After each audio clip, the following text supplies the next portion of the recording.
Daging saat ini menjadi komoditas yang sangat penting bagi masyarakat Indonesia.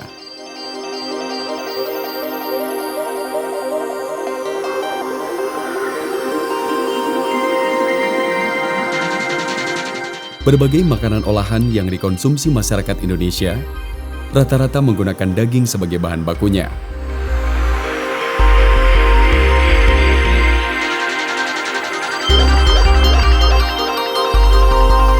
Hal ini berimbas pada penyediaan kebutuhan daging segar setiap hari harus dapat terpenuhi dengan baik.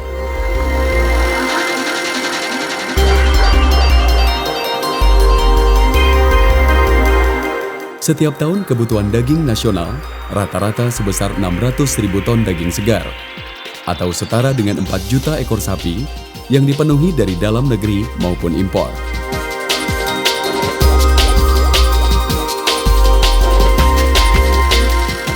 Tingginya kebutuhan daging tersebut tentu harus terus diikuti dengan penyediaan sapi bakalan yang akan digemukkan dan dipotong.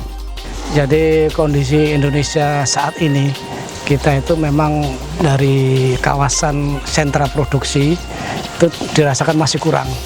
Ya, jadi kawasan konsumen utamanya ada di Jabodetabek ya. Di Indonesia memang banyak sentra-sentra produksi sapi ya, tetapi dirasakan kurang bisa memenuhi. Jadi antara supply dan demand tidak terpenuhi. Sampai sekarang pun posisi impor itu 30% dari suplai kebutuhan secara nasional.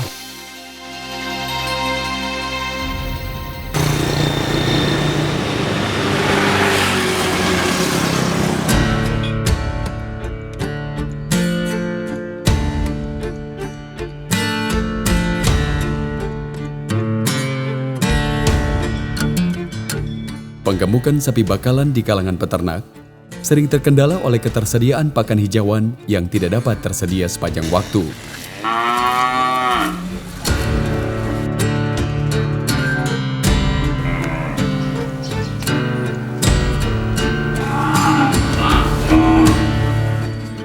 Pemberian pakan tambahan dalam bentuk konsentrat pun memerlukan biaya yang tidak sedikit.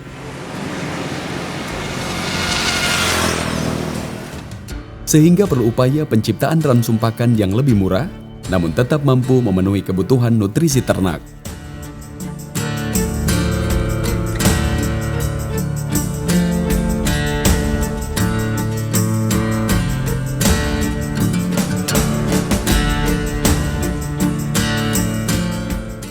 Awal-awal ya rumput lapangan aja, ya limbah pertanian dari daun jagung, jerami, ya rumput lapangan. Nah, setelah musim kemarau, rumput lapangan kan sudah mulai sulit. Daun jagung juga sudah mulai sulit rebutan karena rumput lapangan sudah tidak ada.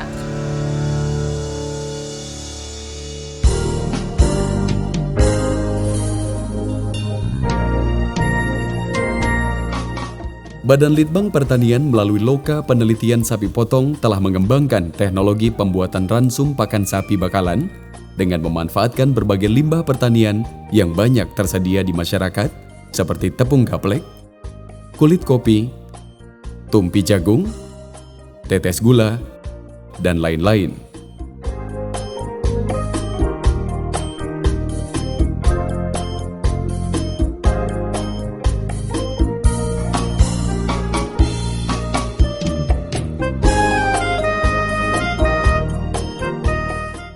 Bahan-bahan limbah pertanian tersebut dikombinasikan dengan memperhatikan kandungan nutrisi dari masing-masing bahan agar memenuhi kebutuhan nutrisi bagi sapi bakalan yang akan digemukkan.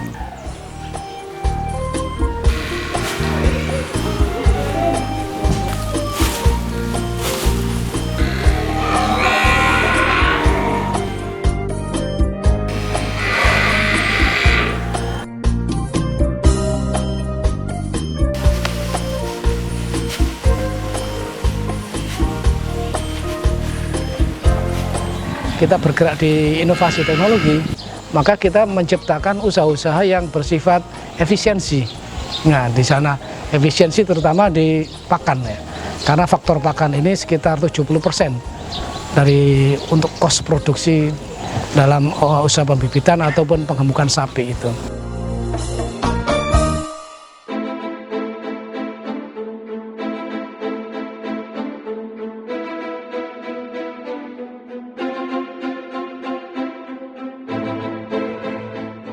Proses pembuatan ransum pakan murah untuk sapi bakalan ini sangat mudah. Kita siapkan terlebih dahulu bahan-bahan limbah pertanian sesuai dengan takaran masing-masing.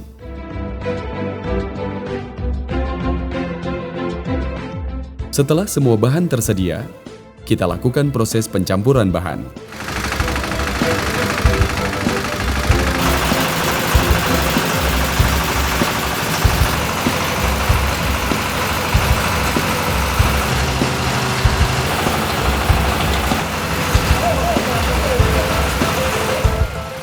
Pencampuran bahan ransum pakan dapat dilakukan dengan menggunakan mesin mixer atau secara manual.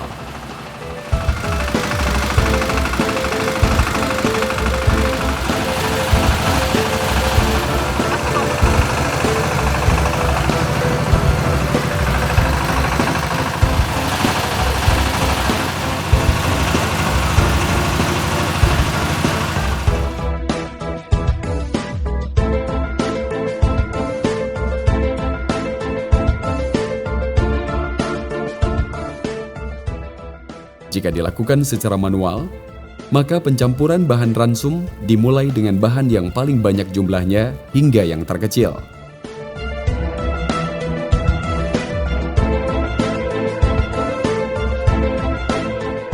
Hal ini dilakukan agar bahan ransum dapat tercampur dengan baik dan rata.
Kita harus bisa mencermati sumber daya lokal yang ada.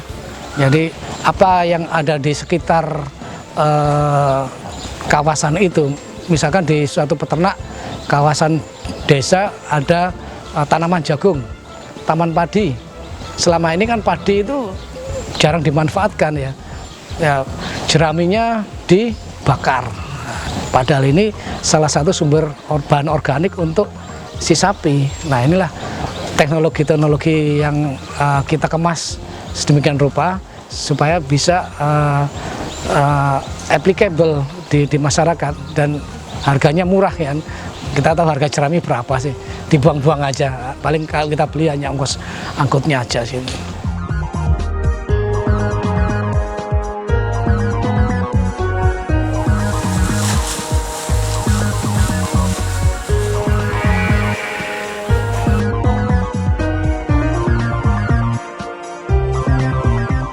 Ransum pakan murah ini diberikan ke ternak sehari 2 kali pada pagi dan sore hari selama 6 bulan.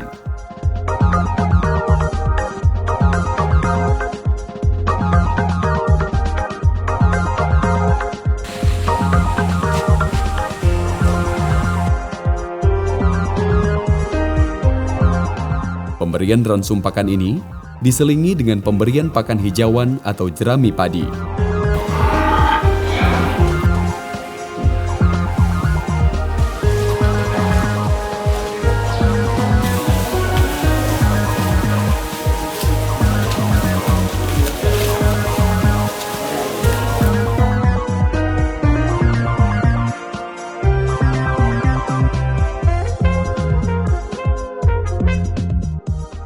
Pada awal pemberian ransum pakan murah ini, biasanya ternak perlu waktu beberapa hari untuk beradaptasi dan memakan ransum pakan tersebut.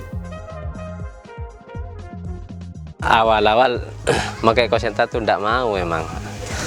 Tapi katanya dinas, sapi itu asalkan minum, kalau cuma tidak makan 1 hari, tidak apa-apa, tidak mungkin mati gitu. Jadi kita memang harus tega dulu. Ya ada yang 3 hari mau, ada yang sampai 1 minggu ada.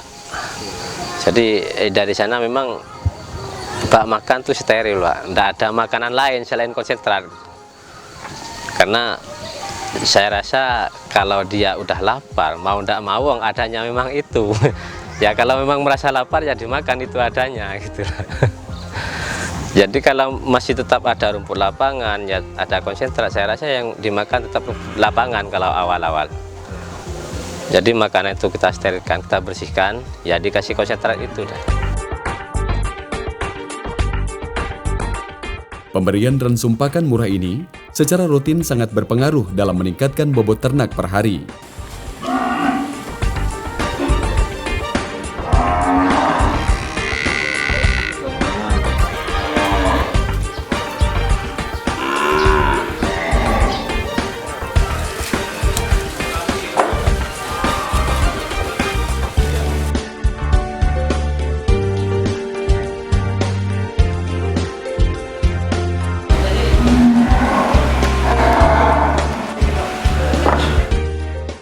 Selain itu, dengan biaya produksi ransum pakan yang relatif murah, peternak akan memperoleh hasil tambahan yang cukup signifikan dari hasil peningkatan bobot ternak.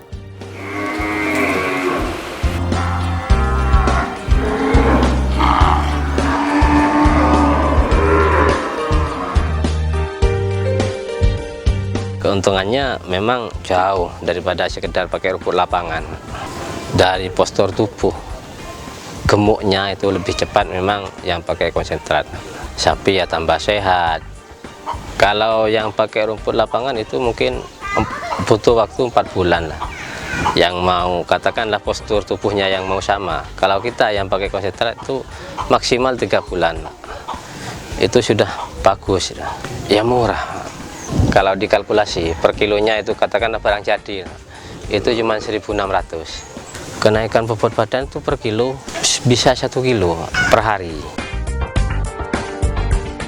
Kita tahu bahwa formulasi pakan itu paling tidak ada 2 unsur yang harus dipenuhi, yakni sebagai sumber energi, satunya sebagai sumber protein. Nah, kalau 2 ini sudah ada, ya tinggal kita meramunya, bagaimana kita meraciknya dengan sumber bahan pakan yang ada di sana.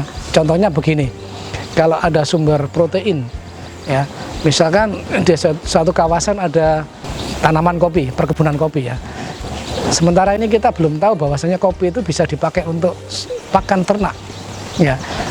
Padahal kalau kita teliti, kita informasikan bahwa kopi itu sebagai sumber serat juga dan juga ada sumber proteinnya walaupun sedikit. Nah, inilah kemampuan dari peternak itu supaya bisa melihat istilahnya bahan pakan yang ada di sekelilingnya.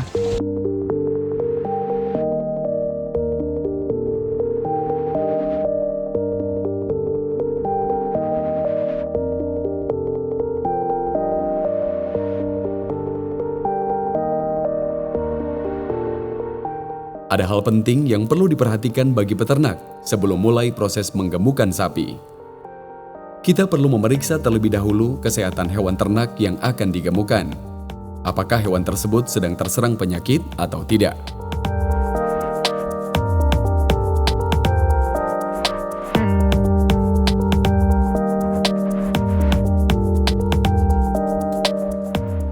Jika sedang terserang penyakit, maka kita harus mengobati terlebih dahulu sampai sembuh.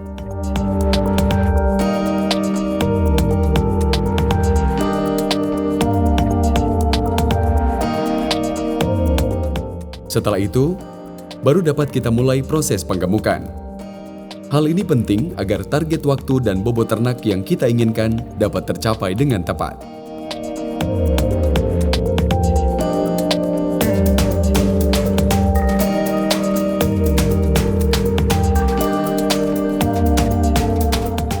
Untungnya masih banyak, kita masih ya untung banyak, terus capek enggak seberapa.